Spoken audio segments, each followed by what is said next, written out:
দুইটা সময় তওবা করে লাভ নাই। একটা হচ্ছে মৌতের যন্ত্রণা শুরু হয়ে গেলে, মৃত্যুর যন্ত্রণা শুরু হয়ে গেলে আগে পা থেকে শুরু হয়ে আস্তে আস্তে গলার দিকে আসে।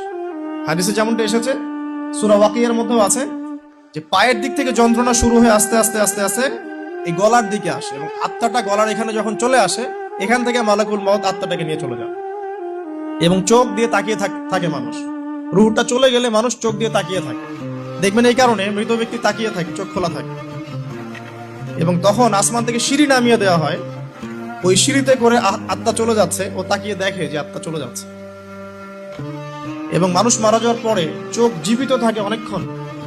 মেডিকেল সায়েন্স যারা পড়েছে তাদেরকে জিজ্ঞাসা করবে, মানুষ ডেড হয়ে গেলেও চোখ দেখবেন আরো কয়েক ঘন্টা, হয়তো আরো নির্দিষ্ট একটা সময় পর্যন্ত চোখটা কিন্তু জীবিত থাকে। এই জন্য চোখ বন্ধ করে দিতে হয়। যাই হোক, যেটা বলছিলাম যে মৌতের যন্ত্রণা শুরু হয়ে গেলে তওবা করে লাভ নাই, তওবার দরজা বন্ধ। আর পশ্চিম দিক থেকে সূর্য উঠে গেলে তওবা করে লাভ নাই, তওবার দরজা বন্ধ।